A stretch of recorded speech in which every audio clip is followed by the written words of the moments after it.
Egaa kabajamtoota dhaggeeffattoota keenya irraan tanagaa keessummoota lama sarara bilbilaa irratti qabna wallistoota beekamoodha. Dura irratti egaa wallisa beekamaa Qamar Yusuf sarara bilbilaa irratti argama. Hello Qamar. Hello.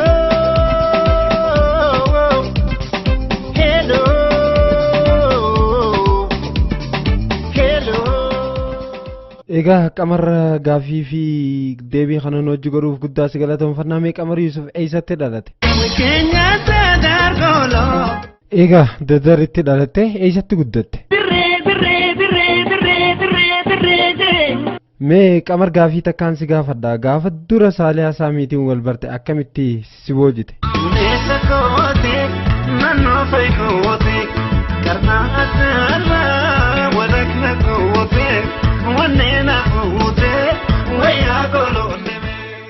Bareedina isiitti raawwame maal dinqisiifatte? Kan biraatoo?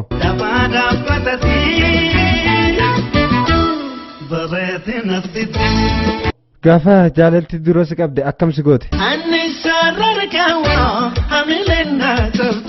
Mee hamileen teessi cabuu kee isiidhaaf akkamitti ibsite?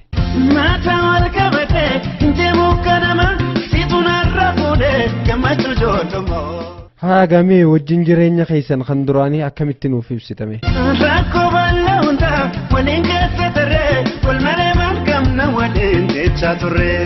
Saaliyaa haa ta'u akkam jetta?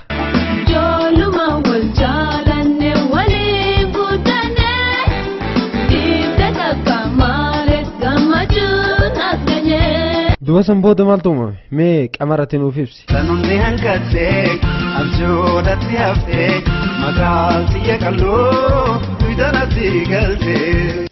Nama gaddisiisa. Garuu maaltu isin jidduu seene? Jechi nama badan biyya nama badan. Manguddummaa fixachuuf hin yaalle? Meenyuma yaade waliin nu dhiyeessa.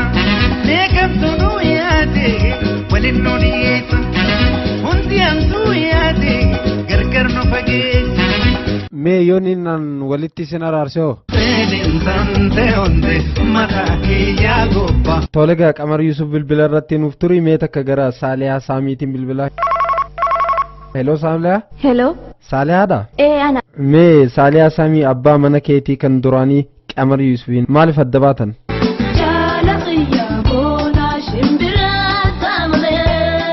Addaan bahuu keessaniif abbaan badii eenyu jettaati?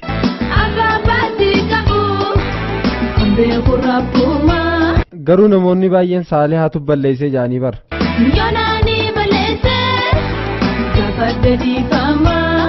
Egaa Qamar Yusuf mee gara kee deebinaa Saaliyaan dhiifama si gaafatte haa ta'u maal jetta?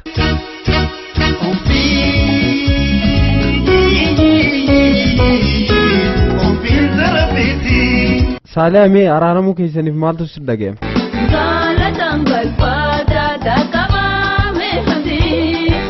Duba walitti maramtanii? Qamar ati hoo akkam jetta?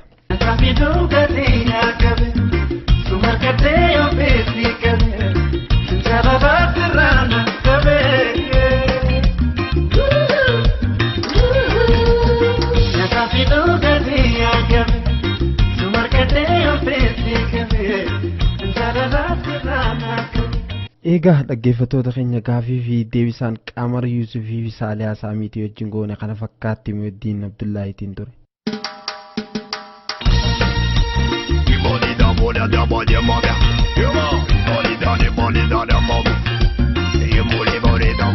Money,